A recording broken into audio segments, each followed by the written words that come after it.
See, mark my words, comparison is evil. Comparison is poison. The moment you start comparing, the moment you are entering into a poison.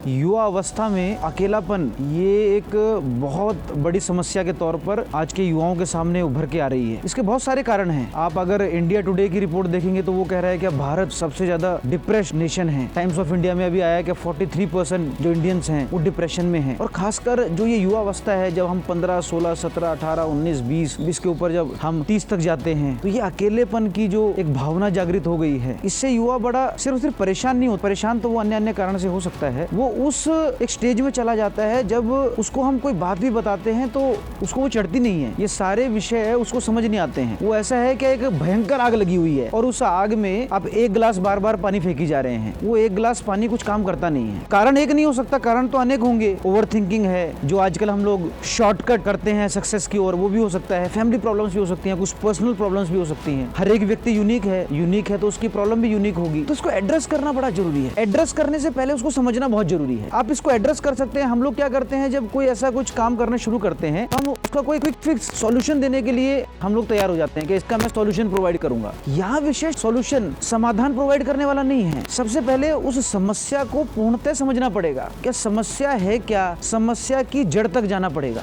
जब आप उस समस्या को समझ लेंगे, उस व्यक्ति से उस समस्या को पूरा सुन लेंगे, आप आधा काम तो आपका हो चुका होगा। और अब आप पूरा काम तब होगा जब उस समस्या से पहुंचकर उसके कैसे उसके लेवल को समझते हुए धीरे धीरे स्टेप बाय स्टेप हम उस समस्या को काउंटर करने के लिए अपने मन को, अपने शरीर को, अपने मानसिक तौर पे, भावनात्मक तौर पे, शारीरिक तौर पर हम अपने आप तैयार करवाएं उस व्यक्ति के सन्निध।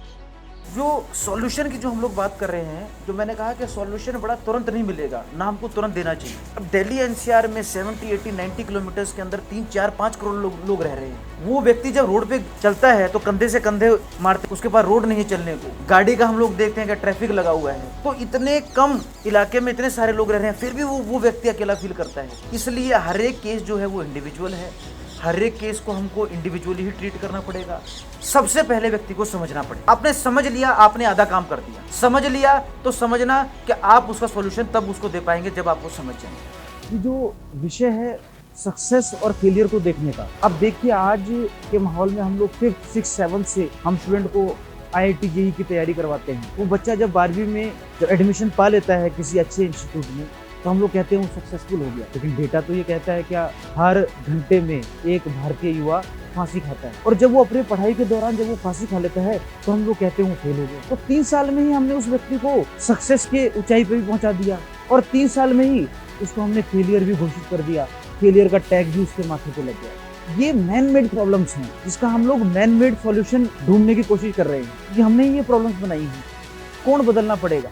क्या सक्सेस क्या है, फेलियर क्या है? नहीं तो जिसको कल तक हम लोग कह रहे थे सक्सेस है वो फेलियर हो। जो फेल होता है वो डिप्रेशन में चला जाता है। जो सक्सेस करता है वो आउटर मोटिवेशन में थोड़ा झूमने लगता है। फिर ये बैलेंस चलता रहता है, सप्रेशन, डिप्रेशन। और आज से 10 साल पहले अगर ये विषय हम लोग कहें या गांव देहात में जाके हम लोग अगर ये विषय उठाएं सप्रेशन, डिप्रेशन के, तो व्यक्ति उसको मानेगा ही नहीं। ये विषय क्या है?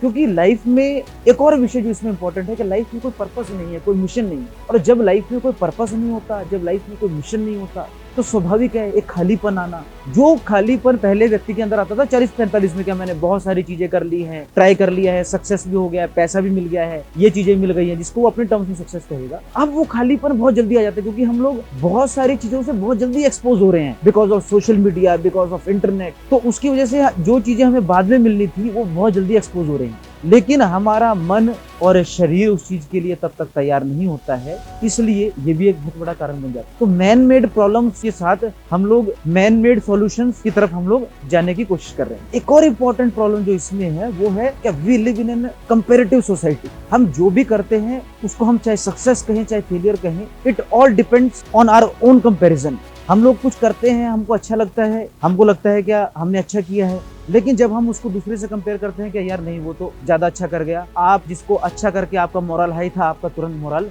डाउन हो जाता है। See mark my words, comparison is evil, comparison is poison. The moment you start comparing, the moment you are entering into a poison. एक मैं कहानी के माध्यम से इस बात को खत्म करना चाहूंगा। एक व्यक्ति था, दिल्ली में ही रहता था, उसके पड़ोसी ने उसको कहा गधा, और 2 साल बाद वो व्यक्ति जाता है कोर्ट में और उसने कोर्ट में उस व्यक्ति के खिलाफ वो केस डाल देता है। तो जज साहब बड़े हंसते हुए पूछते हैं कि यार 2 साल बाद तूने ये केस क्यों डाला, क्या उसने तेरे को गधा बोला? तो बोला क्या मैंने पहले गधा देखा नहीं था, मैंने कल ही गधे को देखा, क्या गधा होता क्या है। तो आपका जो अपना सिनेरियो है, जो आपने अपना जो माहौल बांधा होता है, हम उसी में बंधे रहते हैं। एक और जो युवाओं के बीच में एक बात मैं आपको बोलना चाहूंगा, खासकर जो चलता है क्या, दूसरे लोगों के कमेंट के ऊपर हमको बहुत फर्क पड़ता है। इसने मुझे ये कह दिया, इसने मुझे वो कह दिया, उसने मेरी बेइज्जती कर दी। हमारी एक सेल्फ डिग्निटी भले होती है, लेकिन मेरी इज्जत, मेरी बेइज्जती, मेरे लाइक्स, मेरे डिसलाइक्स, युवा अवस्था में इन विषय को हमको खत्म करना पड़ेगा। जब तक ये विषय नहीं खत्म होंगे, लाइक, डिसलाइक्स, अच्छाई, बुराई, इसमें जब हम लोग लगे रहेंगे फिजिकल और मेंटल लेवल पे, तो जो हमको डिलीवर करना है,